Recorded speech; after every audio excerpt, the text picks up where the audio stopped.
for the three, though. That's two. Collins driving, almost lost the handle. Chalmers for the tie. Got it in 2 seconds. Unbelievable. He throws. Got Meyer.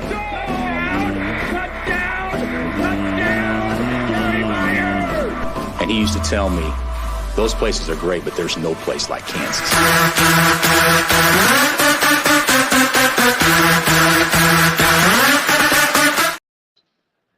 What is good, folks? I'm here with my brother, Anthony Bax. Rye Reinhardt will not be here tonight, unfortunately. We miss him. But it's been a while since we've recorded. Happy to be back. We got a lot of stuff to talk about before that. Mr. Bax, how is everything going? Hey, it's summertime, baby. It's pool season. It's getting hot outside, but we're vibing. We got I don't know how much KU we'll talk. I don't know how much KU there is to talk. I know there's a little news, but I'm just here for the vibes and miss talking to my pals about whatever comes to our little brains. Yeah, so obviously a little sad news. There's also some good news too outside of that, but obviously KU camp this week. At the end of one of the scrimmages, Elmarko went down. He walked off on his own power, but tore his patellar tendon. Is that how you Sounds say right it? to me, Hopefully. Jim. I ain't no doctor. But yeah, Bill said getting an MRI and then surgery in the next following days, 12-month recovery. So he's obviously going to miss the season. It's really sad because like Bill said, and we've been hearing Elmarko's been putting in a ton of work this summer and everyone was pumped for second year Elmarko. We won't be able to see that this season, but maybe some positives will come away from it. Could end up being the man next season. And I don't know, it's sad. So I know we were excited for year two Elmarko. He did some crazy things last year, but he also showed flashes and was pretty good defensively at times. So I guess, how are you feeling about this news? It sucked to see. You never want to lose a guy for the season in early June. It seems a bit excessive for the game of basketball. But yeah, dude, a torn up knee like that to miss a full year when you're not even 20 years old, that's pretty sad shit on a personal level. As far as basketball goes, who knows? I mean, I think people are optimistic about him. I know he had high hopes going into last year and never really figured it out completely, but you always see the year one to year two bumps under Bill. Like, it would be silly of us to think you wouldn't have gotten at least a little bit better and contributed in a way that we probably need next year. But sucks, man. I don't really know what else to say. Like, what can you say? Yeah, I mean, Bill kind of laid it out. Like, they're absolutely gutted for him. We all are. I don't know who would it be, especially college athlete that's been busting his ass all summer. I know he's a guy that was in transfer portal rumors, but he ended up sticking around, which I think that showed me a lot because we had a lot of guards come in. He wanted to fight and earn his spot, and he'd been putting in the work this summer. I was really excited for year two Elmarko, but I think we'll still get year two Elmarko. It just won't be this season. So hopefully he does end up sticking around no matter what. But I guess outside of that, the good news, they add Shakeel Moore, guard from Mississippi State. He started his college career at NC State, averaged 9 points a game at Mississippi State, 36% from three last year. Really good defensively. He was a National Defensive Player of the Year. He was on the National Defensive Player of the Year watch list as a junior at Mississippi State. And he's a bouncy guard. And we needed some depth after Elmarko went down. We need some more ball handlers. I know they have DeJuan and Zeke, but I think they needed another one. And I think the staff was kind of questioning about a backup point guard or a backup lead guard. So adding him is huge. I guess a couple quick notes that our fans will probably enjoy. 4 for 4 from three at Mizzou last year. And then he hit a game winner. He hit a game winner in Columbia at Mizzou his sophomore year. So COU. He gets to go visit Columbia again this year. I believe there's 2 more games left in that series. We're at Mizzou this year, and then we're at the Sprint Center next year, and I think that's it. Am I right there? How many have we played so far? Just 3, right? We beat Allen at twice. We killed him in Columbia. There was a Sprint Center one, but was that the scrimmage or was that a game? That was a scrimmage, I think. So how many times we played them at home? Just once? Twice, CB and then Twice? last year. Yeah, okay. I don't know CB was a why nut. these deals always get mixed up in my brain. I feel like when they first announced it, it was 2 games at Sprint Center, but then COVID happened, so I don't know if that canceled one of them. I mean, hopefully they keep it going. Who doesn't want to see KU Mizzou? Like, I hope it's not just a one deal thing and then they move on for another 20 years. And then doesn't football start next year? Or am I wrong? Next year, the year after. The football ones are crazy. You could schedule a team for 2047 right now, and it wouldn't cause a blink in anyone's eye. It's always so planned out in the future, but I know it's coming up, which, imagine that at Arrowhead again. I know, especially with what Leipold has built. In Mizzou, obviously, they had a great season last year. They beat, who was it, Ohio State in their bowl game? Yeah, the corpse of. They had a running back playing QB. Someone says in the YouTube comments he seems a bit small, talking about Shaq Moore. He's pretty undersized. He's listed at 6'1". He's not like crazy built. Listed at 6'1", so he's probably like 5'11". So yeah, he's not the biggest guard, but he is bouncy. He can defend. Bill's obviously going to love that. We'll have him and DeJuan. Those two be really good defensively. I'm not looking for Shaq Moore to play a crazy role, maybe 15, 20 minutes a night, but yeah, it'd be nice to have a second ball handler that we've been begging for years now. Yeah, and he can come in and knock down the occasional jumper. He's only like 30% on his career from 3, but last year he was 36% from 3. He shot like 4 threes a game. He actually had a wide open look in the NCAA tournament play-in game to win it and missed it. But yeah, I think they needed some added depth. Sounds like they were going after Shaq Moore before Elmarko even went down. So they were trying to get another guard even with Elmarko playing this year. I don't know if I would assume they're done adding. I don't know how much more you have on Shaq Moore, but he seems like a player Bill Self will love just because he defends. Yeah, I can't remember who made the comp, but someone said he plays similar style to DeJuan, which is probably good. Nothing much will change when he comes in for, Juan himself, but I don't have a whole lot, man. He kind of seems like a guy that once we get to March, he may not even play more than 6 or 8 minutes. Like, I don't know how this is going to work out, but we needed depth because it was starting to get to the feel where with Kugel leaving and someone else left. I can't remember who. Phylon. Yeah, gone. And then Elmarko hurt. It was kind of getting to the point where it's like, all right, well, we were talking about how deep this roster was for months now, and then all of a sudden it's just, okay, 3 of those guys are gone. Now what? Are we going to fall in the same trap we did last year? So there was and we signed this kid, an hour and a half after the Elmarko news came out and was public. So, it wasn't a long-standing fear, but I'm not going to be mad about adding another body. I don't know if you can see the comments in here, but John Doe's been dropping some elite comments. First off, he says, AB looking magnificent as always. Second one, I'm pinning now. We got to revisit this. CB against Mizzou. That first half was so elite in Lawrence. I think everyone knows CB plays with emotion, like the Final Four, the NBA. I was talking to him 2 months ago, and he said that was the only game in his college career where he came out of the tunnel just screaming.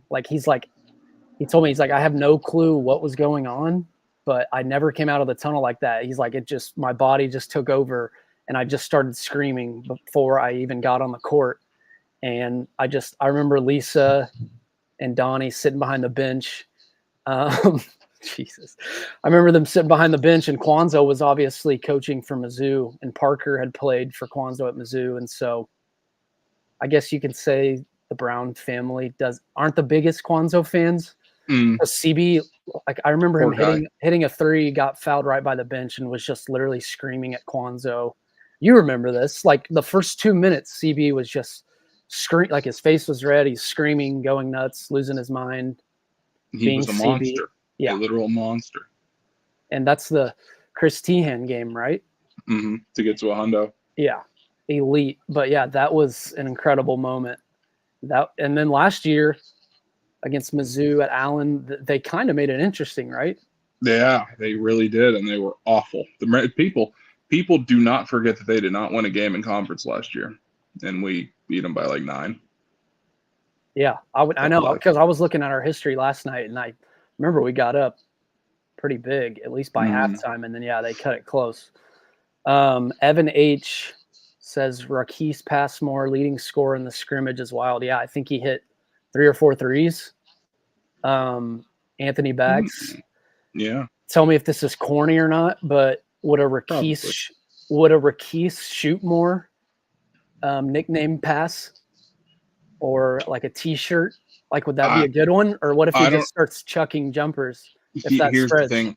I don't know if we can start with a shirt right off the jump.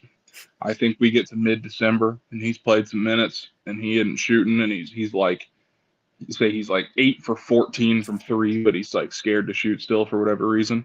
Then I think we can start really driving that home. And as made famous with the booth, we just tweet it out enough, it'll become a thing before we know it. So yeah, I like shoot more. Why not? My brain works in dumb ways like that. I'm all over that stuff. Yeah. So I wanted to talk about Keese a little more because I don't know if any of you are in Mike Vernon's Discord. It's obviously elite. That's our guy. If you're not in there and you're a KU fan, I think you're wild. But there's a guy in there that's really close with Keese and knows him super well and just been hyping him up for the last year. Obviously, that's his guy, but dude's I think he's a high school basketball coach or something, but he's been hyping up Rakis for a long time. Said that he's maybe the best shooter in his class. And so I've been super excited about him, the staff too.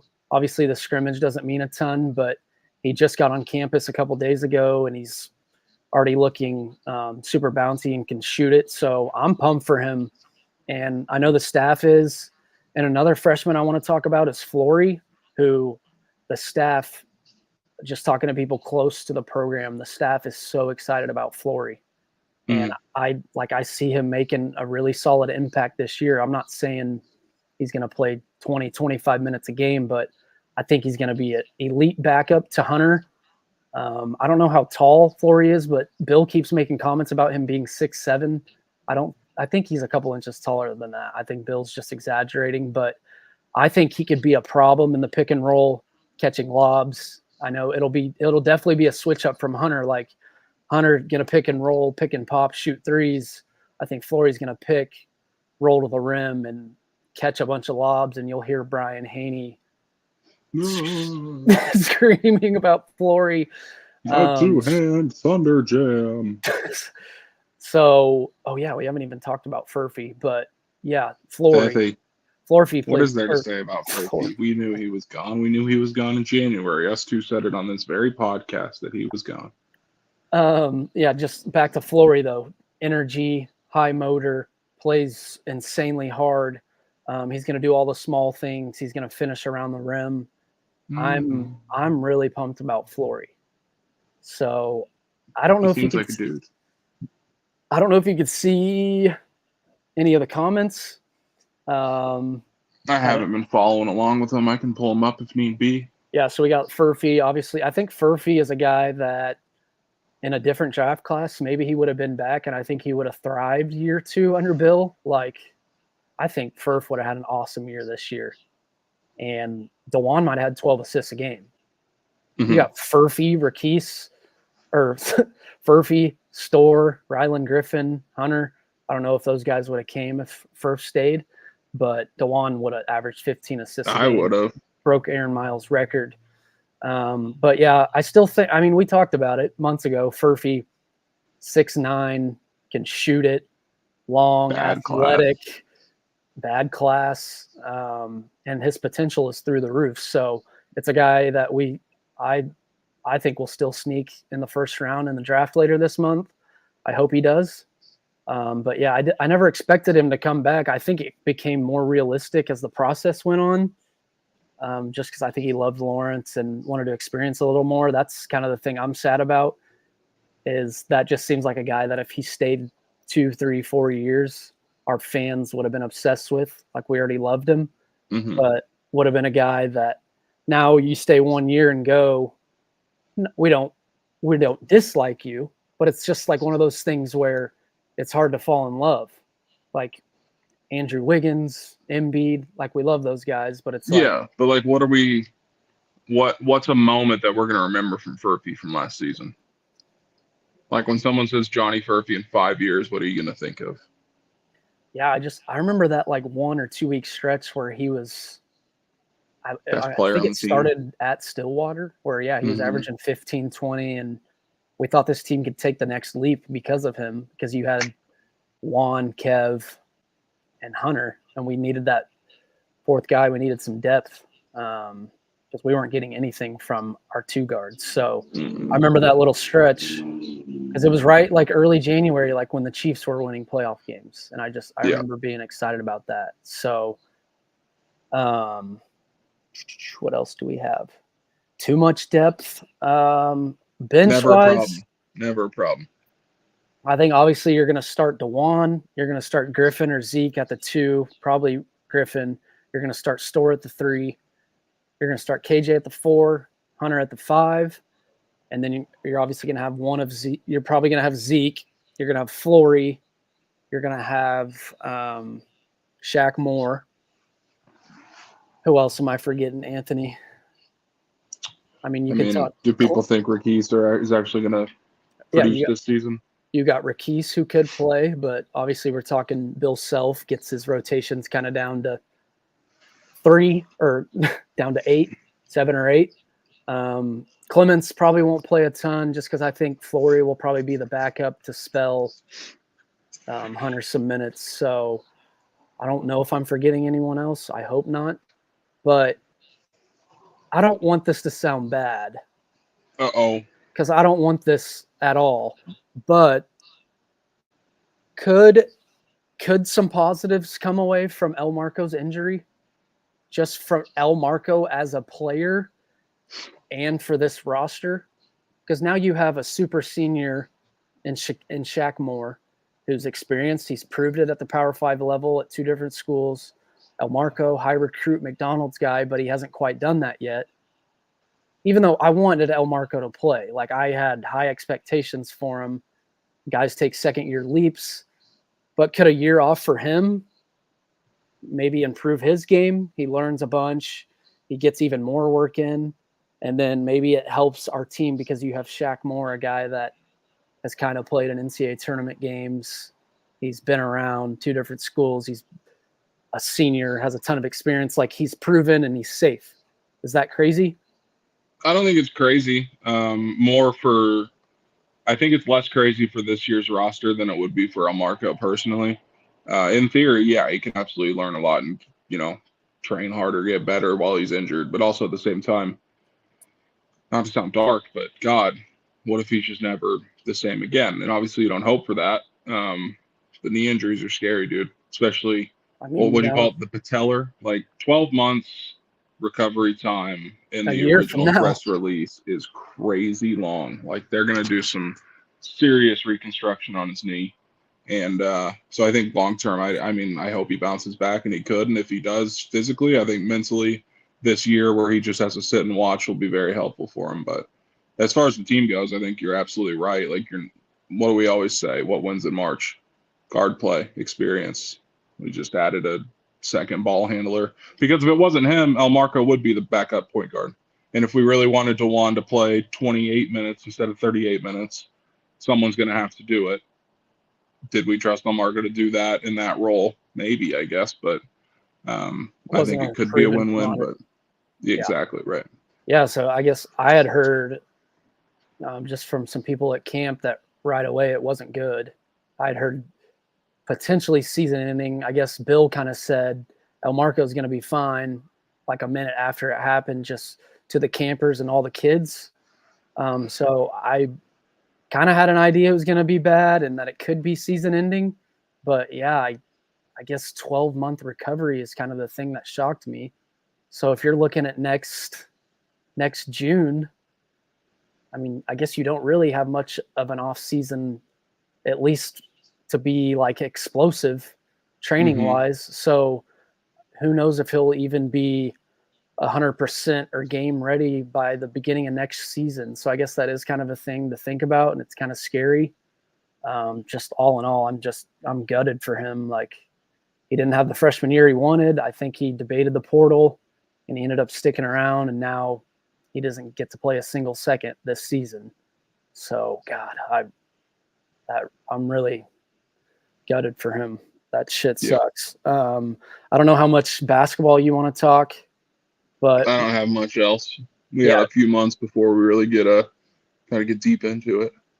Yeah, someone said non-con predictions. Obviously, we're going to have a pretty crazy non-con this year, which is just nuts. But that's good, though, because, like, those games are fun regardless, win or lose. They don't mean a whole hell of a lot, but you really want to win them. Can you rattle off some of our opponents and where they're at? Yeah, I know we got Carolina. Is Carolina at home this year? Or is it in Chapel Hill? I think it's in Lawrence. Yeah. So at Mizzou. Carolina, at Mizzou, Duke and Vegas, not UConn, Creighton. At Creighton will be fun. McDermott. Hey, it's a lot, man. Cock rubber. Who do we have at champions?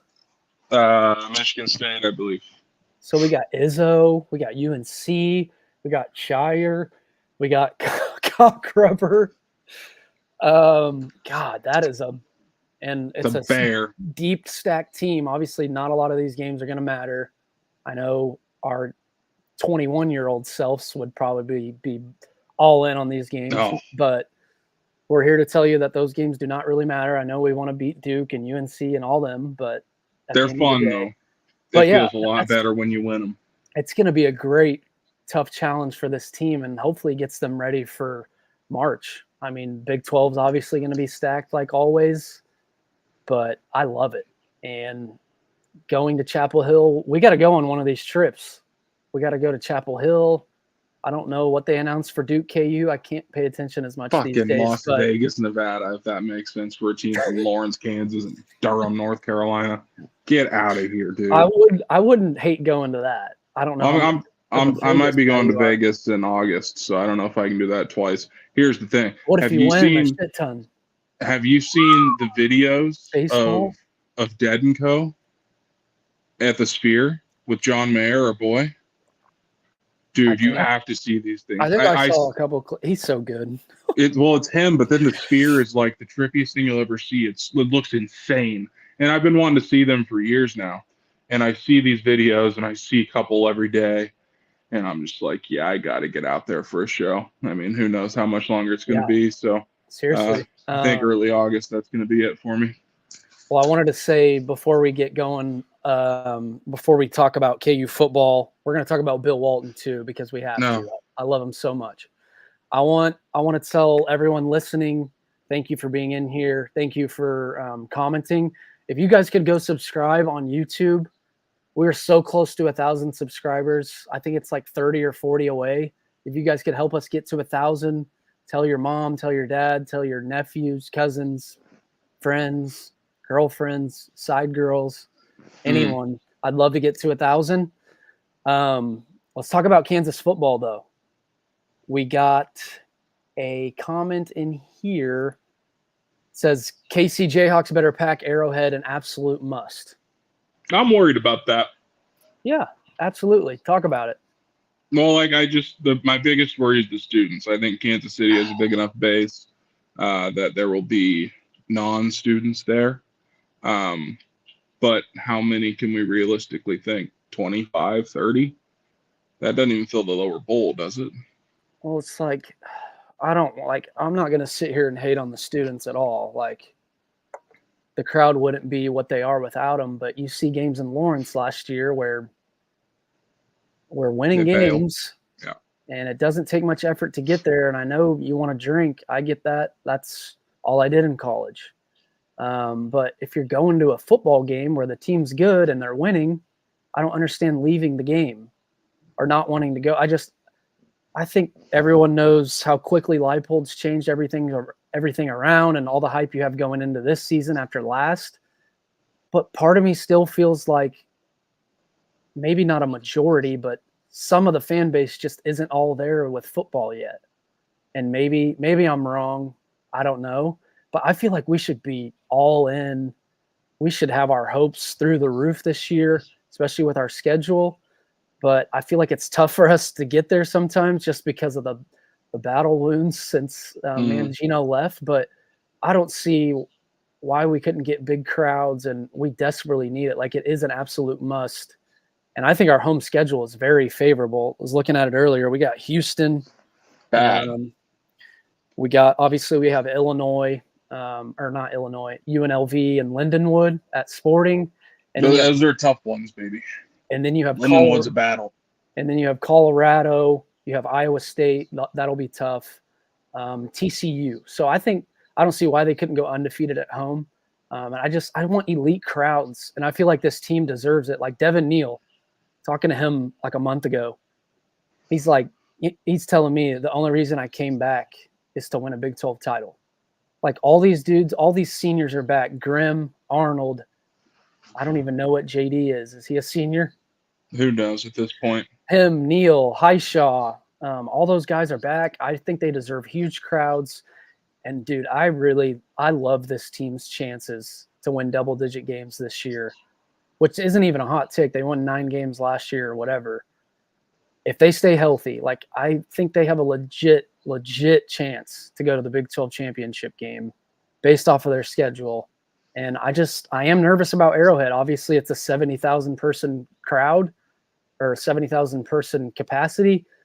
I'm wondering how many we get in there. I know KU just announced 4-game packages at Arrowhead. I think everyone listening should go check those out. I'm totally willing to do whatever it takes to get people there. I know Mass Street Collective has told me they're going to have buses going around the metro picking fans up. I would freaking rent out a bus to pick people up. I just want to have a home field advantage, and it's made me a little nervous because obviously we don't have Lawrence in a 70,000 seat arena. I don't know what the outcome's going to be. I'm a little nervous, but I think KU fans should be ecstatic and should be show up, tailgate, drink in the parking lot, drink in the game. I don't know. Like, how do you feel overall, I guess, about the crowd, about Arrowhead? How many seats can we fill up? I don't even know if I can put a number on it, to be honest. I'm going to have to see it before I know, because I genuinely don't know how the students are going to travel. The Iowa State one, that one's going to be sold out. We know why. I hate Colorado too, like Deion Shader. Yeah. I think that'll develop storylines, like, not to the point where, like, when Messi came, obviously Messi's a fucking global superstar, but to the point where you're bringing superstars to play in a stadium in your backyard, I think people will show up to that more than normal games. Yeah. Do you see the Children's Mercy comment here? Thoughts on that? I think that's going to be cooler because it's such a smaller capacity, and it's going to feel like everyone's right on top of you. And I think that's going to be the cooler environment, to be honest. But I mean, you can't do that for big games, because what capacity are like 20K? Something silly. I'm not exactly sure, but someone in the comments probably knows what the capacity at Children's Mercy Park is. But for the audio listeners, someone asked thoughts on playing at Children's Mercy Park. He said, it's Andrew Owens. He said, I think it's going to be electric with fans right on top of the field. I absolutely agree. Lindenwood and UNLV. UNLV, I don't know a ton about their roster. Obviously, we played them in the bowl game that took 6 hours, and there was 67 penalties per quarter. But their win total is 7.5. So that could be a tougher one. I would hope they don't lose to Lindenwood. But, yeah, we need a nice little crowd for UNLV. And, yeah, I think Children's Mercy should be packed. And that will definitely be a fun one. Iowa State KU could get pretty nasty at Arrowhead. I hope so. I wish they had different colors more, because I know there's going to be KU fans wearing red and stuff, but just to see the full divide, like Rose Bowl kind of shit, conference championship stuff, that'd be cool. Chris Connell in the comments says 18,000. Well, it does look like, I thought Chris Cornell at first, but now Chris Connell. That's a good one too. Or Conley, the former Chiefs receiver. 18,500 capacity at Children's Mercy. Imagine playing a football game at Allen Fieldhouse. I was just thinking that. TC says TCU at Arrowhead might have a bit of a draw. Filling it for Houston would be tough. Yeah, that could be. Yeah, Talking about all these teams makes me want to bring up. I don't know if you saw it, but I sent it to the group text yesterday. The odds for teams to win the Big 12, obviously to go to the Big 12 championship, win that game. Did you see my text? Mm-hmm. So let me pull up the odds. But basically, there's 16 teams in the Big 12, which is kind of crazy to say. Big 12, yeah. 16 teams. So the top 8 in the odds list, which, let's see here, which UCF and Oklahoma State are both 12-1, which like we could see an Oklahoma State winning it, right? Like just because you have Gundy, you have Ollie Gordon. So those are the top 8. And then the bottom 8, you got TCU, West Virginia, Colorado, Baylor, Cincinnati, Arizona State, Houston, BYU. Arizona State is over 100-1. Houston is 110-1. BYU is 120-1. Those bottom 8 teams, KU plays 7 of them. Hell yeah. And I'm not saying they suck. I think we have the 4th easiest schedule in the nation. I think I saw that earlier. And yeah, I'm not saying they suck, but it's like you have Arizona State, BYU over 101 to win the Big 12. That's 2 of your road games. You're usually very nervous about road games. Mm-hmm. I'm sure I still will be. Who else do we have? You got another road game is Baylor, 65-1 to win the Big 12. Who else we got? So yeah, our road games are at West Va. That'll be tough. At K-State, those will be our 2 toughest games, I would say. And then at Arizona State, at BYU, at Baylor. So over half of your road games are against teams that Vegas is pretty much telling you have 0 chance to win the Big 12. Can't imagine. Like Arizona State's win total 4.5. Baylor win total 5.5, juice to the under at -165. BYU 4.5, juice to the under. Colorado, that's a home game, 5.5. TCU home game 7.5. And then the top 8, which I was saying, Oklahoma State, UCF, like I could see Oklahoma State making a run like they did last year. They play 2 of those top 8 teams this year. One of them's at home, Iowa State. The other one's a rivalry game at K-State, team they haven't beaten 15 years. I hate saying that. Can I say something about them? Yep. I promise I'm not going to be like Houston also 3.5. I'm not going to rant about this because it's going to come off as mean. What if? Just hear me out, guys. What if Avery Johnson isn't all that he's cracked up to be? Just what if? Just throwing it out into the atmosphere. I mean, we as KU basketball fans, we've seen 5-star guys just not be very productive. It's crazy to me when I hear, and obviously the history will paint a different story, but if you just take out the last 15, 20 years, because they're always wanting to take out history, they're drawing their own lines when the games actually started to matter. So let's just take out all of them. What about K-State is that much better than KU this year? That we both have I would say both teams would have a question at quarterback, but if they're healthy and playing well or up to their ceiling, they're 2 of the best quarterbacks in the country.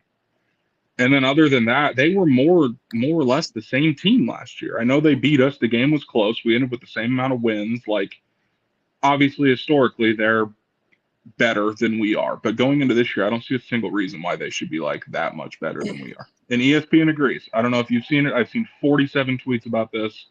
ESPN FPI, a different stat every day. They're in love with us. They've got us in the top 10 in the nation of best chance to go undefeated.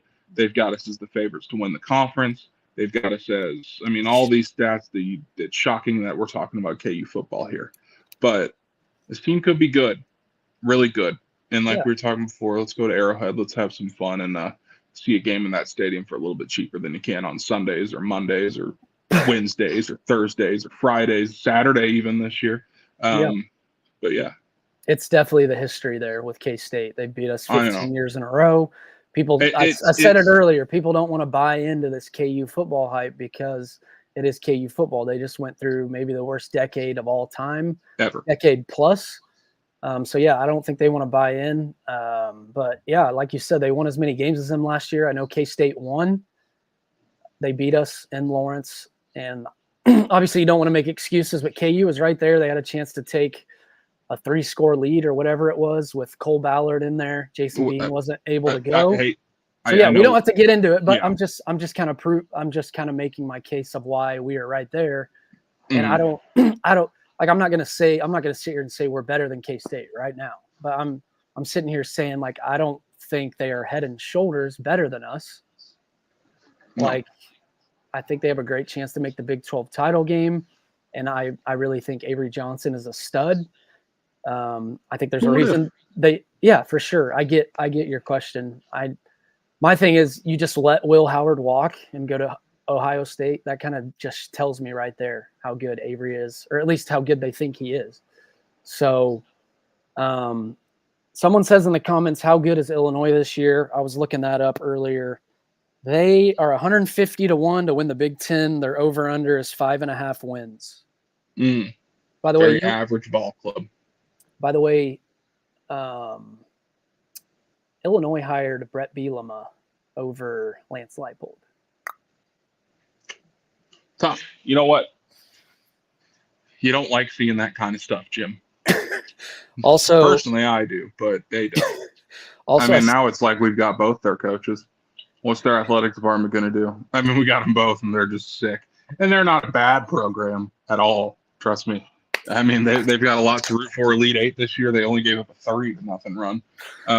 But you know, they're on their feet. They're okay. But it's also like, yeah, but what's your ceiling? Because your ceiling is 150-1 odds to win your conference and never winning anything in basketball. So they hired Bruce Weber after Bill. Oh, damn. I'm also not cutting my hair. Also, UNLV, I said 7.5 wins earlier. The under was juiced to -175. So I don't know if you guys understand this betting talk or not. I don't know how much it even matters, really. But the fact that we play 7 of the bottom 8 in the odds list in the Big 12, we play 2 of the top 8, like the teams that actually have a chance. You avoid Arizona, you avoid Utah. There's four of the 9 teams that we play in Big 12 play have win totals of 3.5, 4.5, and 5.5. So you got Houston at 3.5, ASU at 4.5, BYU at 4.5, Baylor at 5.5, and the under's juiced to -165. Bunch of stinkers. So half of the teams you play, Vegas does not believe is bowl eligible are going to go to a bowl game. Like, and I think our first, I don't know the schedule like in order. I think our first Big 12 game is at West Vaugh, which will be tough. Morgantown's just weird. Long travel. I think they still have Green back at quarterback. But I think I really think if we win that game in Morgantown, I think we're going to go into Manhattan undefeated. Game day, baby. Welcome to Manhattan, Kansas for the 7-0 Jayhawks versus the 6-1 Wildcats. And yes, I remember that K-State was early in Big 12 play in 07-08, but they were game 5. We went there undefeated. I think who was it? Akib who had the game sealing pick. I think Josh Freeman was playing QB for them. MVP. No, if we are undefeated going into that game, like, first off, everyone listening, we don't really need to even say it, but everyone knows how much you hate Kansas State. Everyone knows yes, you. Everyone knows the history of the last 15 years or whatever. So if we're undefeated going into that game, Anthony Bax, how are you feeling overall as a person? Your nerves about the game? Like, can we even tell ourselves we're beating them this year? I know that sounds like shitty fans, but every year, even with Les Miles, we were 3-point dogs. We're winning this game. There's no way. We're better. We just beat Texas Tech off a fluke field goal pitch. Anthony Bax tweets, we're going to win by 21.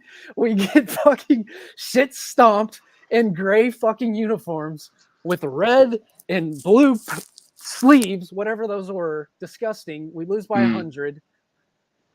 I get my hopes up last year. Should have won. If you catch a punt or you catch a fucking interception, I don't want to tell myself again that we're going to win. Well, I can already envision this. If we're unbeaten, and it's going to be tough in real time, a loss wouldn't be the worst thing because when we play them again in Arlington, it's hard to beat a good team 2 times. It really is. Okay. It really is. If we get to that episode undefeated, I already know you're going to say that. You're going to say that. Guys, with the 12-team playoff, we can afford a loss. We can afford one. You're going to say, boys. And Ryan's Is it the worst thing if we lose? Yeah. What? Ryan's What did you just say? You're going to be like, guys, is it really that bad if we lose? Like, yeah, we want to beat them, but what if we beat them and then we play them in Arlington? Which is kind of scary to think about because I've been thinking about KU football so much this week that it's weird. Unhealthy? But I keep thinking about like the chances that KU K-State play twice this year. And I think it's very high. Obviously, Utah with Whittingham, Rising's back. They have a chance. I just don't buy it with Arizona, and I could be wrong. You just lose your head coach who's a genius. Not happening. And then maybe you have like a wild card with like who am I missing here? Like obviously Oklahoma State's up there. Well, people are going to convince themselves that Texas Tech is a contender for the 28th year in a row, and then it just not happen. They'll be 6-6. Who am I missing? I kind of covered. I'm like, yeah, Iowa State. Tech is 10-1. Iowa State's 11. People love UCF too. Yeah. So, I mean, our schedule's favorable. I'll say this about the University of Central Florida. That ain't fucking happening either. They got 7-5 written all over them. Honestly, I don't know if you can pull a number out of your ass, but what are the odds one of the Kansas teams is in the Big 12 title game? Yeah. Like, would you? Yeah. Yes. What would your percentages be? Just yes? 80 to 82. Okay. God, what would happen in Jerry Dome if it's KU K-State? A lot. I mean, we should petition to move that to Arrowhead or to Washburn's Field. Really make it an intimate setting and a real neutral field. Shout out to Lake the South 2011 state champs. I was at that game. Speaking of Lake the South baseball state champs this year, sending Coach Perkins out on top. Hey. It's a really cool story. I mean, we don't have to talk about this for a long time. They were the 14th seed and the 16th seed sub-state bracket, won it. 8 seed and the 8-team state bracket, won it. So, like, kind of a cool story. Make a movie about it. And the coach is retiring after a long tenure. KU football. I have one more thing betting-wise. I'm not even going to pull up the odds again, but would you rather hammer over 8 wins at -110, or would you play an all over 9? I think it's plus 260 DraftKings gives you. I think over 8 at -110 is literally, this could come back to bite me because it will injury related, but we stay healthy, or if the one guy we all know needs to stay healthy even plays half the year, I think you're pushing that bet, no question. Like, you can't find me 4 losses on that schedule. And no, I know one of them would have to be a non-con, right? Be Illinois. Like, it would take 7-5 to lose that bet. 5 losses. I don't see them losing 5 games. Would you be upset with 7-5? Yeah, I would. Well, we've already passed the K-State fan base. So that's cool. But injuries, like, that does scare me. That's a big worry. And then, obviously, you look at last year and how they did win 8 games. They ended up winning 9 mostly without JD, but you had such an experienced quarterback that had played in a ton of Big 12 games and Jason Bean. So it's completely different, I guess. Like, is the staff just going to have the backup QB ready to go? I mean, Cole Ballard looks solid. We didn't see a ton of action from him, but I just think even if JD plays half the year, 6 games, I'm not wishing that, but I could see this I could see this KU team winning games with backup quarterbacks. Like, you're telling me they couldn't beat those teams I said earlier, like Houston, ASU, BYU, Baylor, with like a Cole Ballard To win those games with you at quarterback, my dude. just handing it off to Dev and Daniel Feed Real Deal, Highshaw. Devin Neal. I just think the staff is so good. Yeah. They also, I heard they really love Grimes at OC. Yeah, I mean, we'll see how it goes. Should we talk some Mr. Walton? Yes, please. Bill Walton. I mean, We haven't done the pod in a long time. God, it's probably been a month, honestly. I don't know if you remember when, but obviously a huge part of college basketball. Easily one of the best college basketball players of all time. I think he won an NBA. He won an NBA title, Finals MVP. He was 22 for 23 in an NCAA title game or Final Four game, whatever. But we've talked about him a lot on this pod because he genuinely, did he not just genuinely make us happy? oh yeah. And laugh. There were some haters out there. I thought those people had the biggest dump in their pants around the city. But God, dude, there's just nothing more college basketball than turning on the 10 p.m. Central game between Arizona State and Oregon and hearing Dave Pash and Bill Walton on the call on a Thursday night while you're getting ready to start your weekend. He was unbelievable. And he was like maybe the happiest person on earth. Like he was always trying to find something that he was excited about or interested in. It doesn't matter what he was talking about. I could listen to that man tell a story for the rest of my life. It's insane. And like seeing everyone like say stuff about him after was cool too. You could just tell that he was genuinely like the best dude around. And yeah, you talked about some people not liking the commentary, obviously, but like it wasn't an act. No. Like it's not like he was doing that like to make people. Like it wasn't a joke. Like he wasn't sitting there just like trying to make people laugh. Like that's genuinely just who he was. He's an interesting person, full of joy, full of life, the happiest dude. Like I want to be Bill Walton. Maybe without some of the other things he might have been doing on the side. I don't know exactly what, but I want to live my life like that. I want to be happy. Did you ever hear him complain? Did you ever hear him say anything negative? Like he was constantly positive. Dave Pash, I think, was the ultimate pro dealing with him and some of the stuff he would do on the sideline. I just thought he was amazing. Obviously never got to watch him play, but just as a person, even before the stories that came out after he passed, I just thought he was the most unique person, so happy. He had the greatest mindset and just no complaints. Like obviously he lived a pretty good life, played for John Wooden, won natties, made some good money. So he didn't have a ton to complain about, but just the way he lived his life. And that's legitimately like one of my heroes. As crazy as that sounds, like if I made like a short list of people that I wanted to meet, and I really wish I was able to when I was in Maui, the year he called when we won it in 2020. I went to a couple. I wish I could have just like shook his hand, said hi, because the way people talk about him, how he just embraced people, and he would say things to people that they would never forget, and he would just make time for everyone, and he would remember your name and all that stuff. Like I don't know if you heard the Mike Breen story. Yeah, that was crazy. That was incredible. Like Mike Breen you could tell he was tearing up. Like said something about his mom, like specifically wanting to see Bill because that's all that Mike Breen's dad would talk about after spending like 2 or 3 days with him. Mm-hmm. Like, dude, that guy was fucking incredible. And unbelievable music taste too, I must add. I'd be remiss to leave that part out of it. Big Dad Head, just a big music guy. But that kind of resonates with his personality, I guess. Just always looking for love and always happy and just making the best out of every situation. A character. And funny too. The Udoka stuff. I wish we could find video of that. Well, obviously the video of him just saying my favorite player in the land.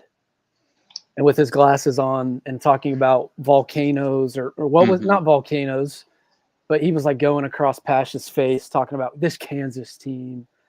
Like you have like any like favorite stories that you heard about him after he passed, or like any of your favorite memories of him as a broadcaster that come off the top of your head? There's too many to think of with broadcasting. The chocolates one will always be my first one. The story about Carlisle was cool, where Carlisle was like, "Hey, I need a miracle. I'm supposed to go on a first date tonight. Can you hook me up?" And he just said, meet at the back door." He got him passes to Grateful Dead, and that lady he was with on that first date ended up marrying. That was cool, I thought. That's incredible.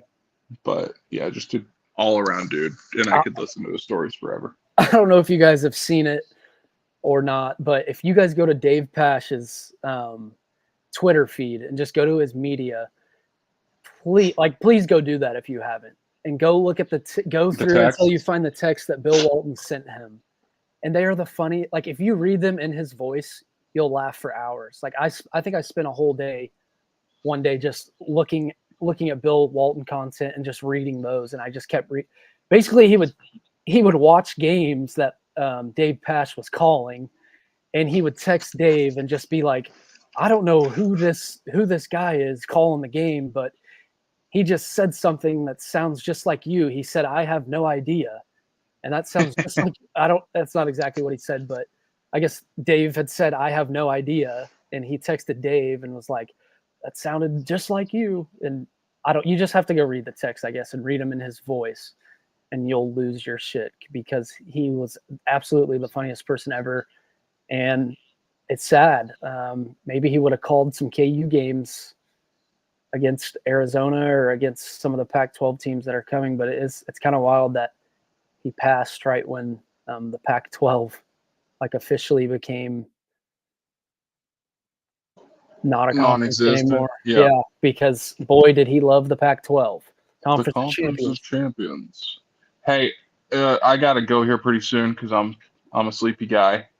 I have one thing I want to ask you, and this is, I don't know if it's an opinion question or a how you would handle it question, but I'll just start here. On Sunday, I'm playing golf at your home course, Oak Country. Okay. On the 13th, you know the one, short par 3, nowhere to land it but the green, trees overhanging it. All right, so my 13, you know it. You said you loved it. It's like the trick shot. Oh, like the 80 yards, 60 yards? Yeah. Yeah, it's like 85. In between the trees. Yeah. Okay. So I step up to the tee box. I spray mine right into the woods. It's gone. I'm like, I look at my friend and I'm like, I'm just gonna hit another one. Obviously, we're not finding that. I hit another one. It literally was a perfect line and landed about 6 inches short of the hole. I'm glad it did not go in for obvious purposes. But my question to you would be, how would you mentally handle that if your first quote, obviously it's not a hole in one because it's your second tee shot, but if it's like you went tee box to hole, but it didn't count as a hole in one, like what would go through your mind? Because I would have been devastated as someone that's never, frankly, come that close to a hole in one in my life. It almost would make you more mad, I feel like. That's what I mean. But how do you, because you're not going to root for it to not go in when it's happening. Obviously, when it's in the air, I'm like, dude, that's right at the fucking stick. Go. I was excited, but I literally thought about this a couple weeks ago. If you shank your first one and it goes OB, and then you make the second, you can never count it. No. Even if you're playing by yourself, I wouldn't have it in me to walk around and tell people I got a hole in one. Well, today. It wouldn't be worth it, because you would know at the end of the day, you would know, and that would ruin it. God, I know. I don't want that to ever happen. Mm-hmm. I would be so pissed. Yeah. So yeah, if that ball crawls in when you played the other day, what do you do? What does your friend do? Do you guys go crazy, or is it kind of just fuck? I think you have to, because if you hole out from 100 yards anywhere on the course on a par 4, you're still going to go nuts for it, right? But it's a little different from the tee box. So basically, yeah, you're par from 80 yards, right? Which I would take any day of the week. But it made me wonder when I drove up and I saw how close it actually was. What would have happened to me internally to almost justify it to myself? You know what I mean? I don't know. You can go ahead and if you want to leave whenever. I was just going to answer this question real quick. As of right now, I really do think I am going to the KU Arizona State game in Tempe in October. I think that would be a really fun trip. Arizona State is supposed to be stinky. I'm not saying we're going to win, but it would obviously be a even more fun trip if they do win. I am 100% planning on going to that game. I don't have tickets yet, but I should be at that game. I'm not sure any other road games. I'll be at all the home games, but I really want to go to that game in Tempe. I don't know if you and Ryan would want to go, but I think it would be fun to golf in Arizona. Yeah, I mean, yeah. You're not going. No. All right. I'm not going to Tempe, Arizona for a football game yet. Who knows though? Who knows what'll happen between now and then? Well, Phenom, there's your answer. AB says he's soft. Here's the thing. I said I wasn't going to KU State in Manhattan because I didn't want to deal with the hour-and-a-half drive home. And then like 6 weeks later, you and I went to Manhattan for the basketball game on a school night, and we lost. School night. You still go to school? Yeah, I wish. Okay, well, I don't know if you have anything else. I have Royals. I have Caitlin Clark written down. That's about it. I guess we'll have to record again soon. I do have thoughts on both of those, but hopefully, I'm more. If you guys can like and subscribe, someone brought up 1,000 subscriber special episode. I don't know what we would do, but we should definitely do that. Maybe if we are at 1,000, I don't really know how to check as we're on here, but definitely got to record more. If you guys have any ideas for us, let me know. Round ball is next week. Grady will be there. Jay Will, CB, Sharon, Tyshawn, Julian Wright. Haven't seen him. Oh, dude, I don't know the last time that dude's been to Lawrence. Like I might fanboy over Julian Wright. So if you can go to round ball, it's always incredible. Brian Haney works his freaking ass off to get that thing prepared, getting all the guys back, and it's for an amazing cause. Maybe see some of you guys there. Hopefully having some Ain't No Seats tailgates for football. Maybe that can bring some people to games. I don't know. Something. We got to get Arrowhead packed. Please subscribe. We're close to 1,000. Love you guys. Thank you for being in here. Thank you for commenting. We will see you soon.